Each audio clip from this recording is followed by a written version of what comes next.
Hi, I'm Ryan DeLima. I'm the Lived Experience Coordinator at Southern New South Wales Local Health District. I am also basically just a human and a mental health consumer. My name is Jess Smith. I'm a proud Wiradjuri woman living and working in a little village called Tarcutta, not too far from Wagga.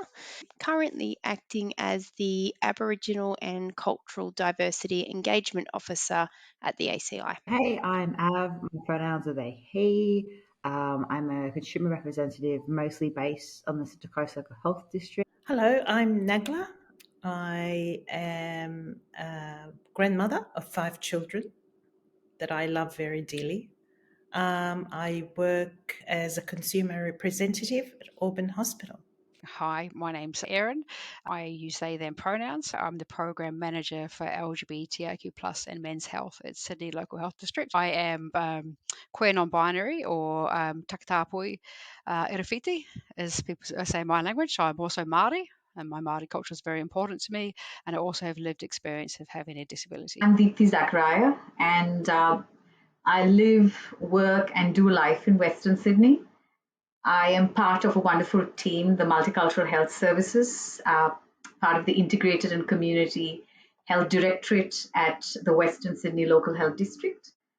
I am a migrant myself and bringing that experience into work and life. Also, a consumer of the health system, having been recently diagnosed with type 1 diabetes. I'm Jenny.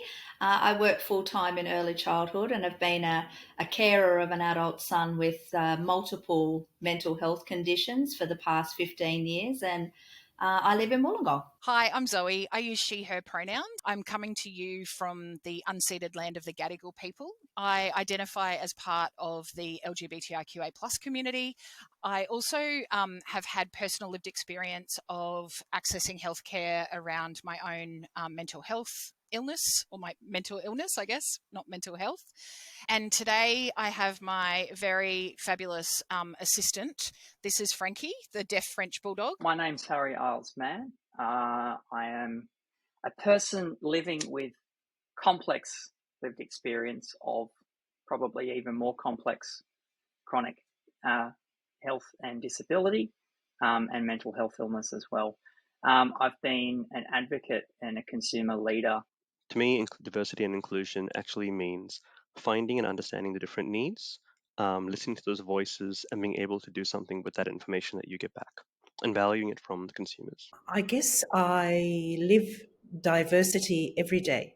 We need to understand that diversity is not just, including this specific group or, that specific group. We need to understand why they're there. What's the purpose of having them there?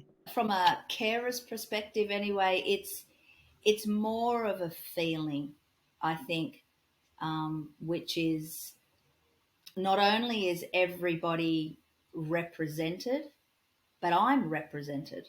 I think diversity and inclusion often in areas comes down to broad homogenous terms like consumer, carer, community.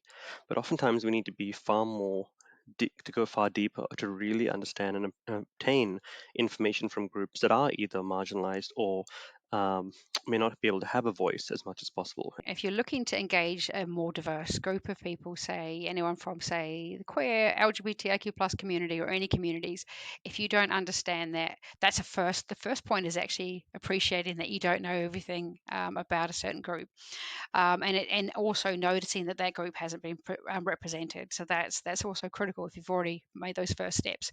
But reaching out to someone who can help you with that, if you might have access to that within your district or within an organisation that you're connected to, but if you don't, is going out and finding reputable best practice organizations or resources that can help you do that. For us to reach out for help and say, oh my goodness, we don't know how to work with this community.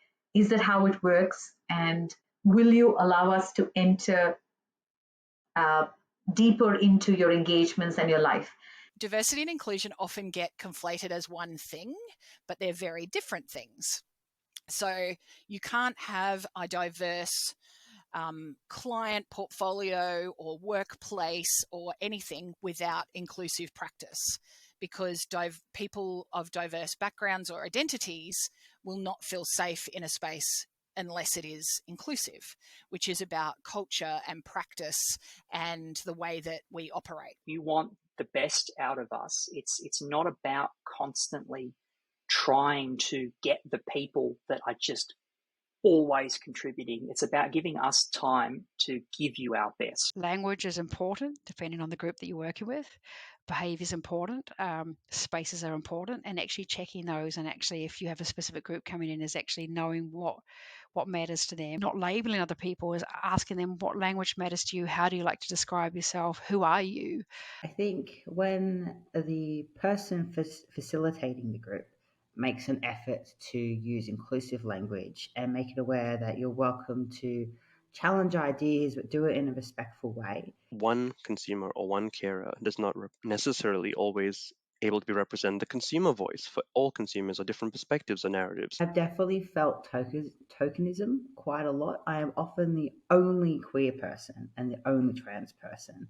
I am only one person, and I only bring my experiences and even my friends' experiences with permission. But it's really important to get a variety of experience. And if I'm the only one that's ever on your committees, you're only ever getting one experience. In rooms, sometimes people actually really value and want that voice of the consumers because they sometimes feel stifled and not able to actually speak up in relation to those issues that they want to.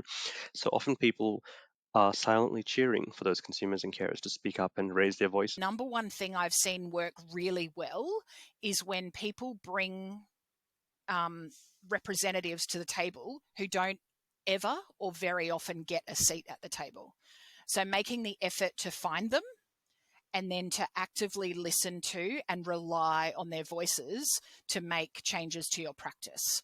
So it cannot be tokenistic doing the listening. It has to be genuine and it has to be taken into account, even if it makes you or your organization or your leaders uncomfortable. Because if you understand your discomfort, then you will have some sense of this discomfort of the person accessing your service when it isn't inclusive. And as systems and as people who work alongside these communities, the onus is on us to provide them to these tools to empower them to have a voice. So if it's language, if it's confidence, if it's helping them see and look at their own strengths, we have to endeavor to do it. Thinking about the effectiveness of our engagement, that people are involved, people feel safe, people are being heard, and those perspectives are included in the work that we do here in health and across the board. Yeah, you can have this group and this group, but at the end of the day, it's like baking a cake. If you don't put the right ingredients in, you won't get a satisfactory result.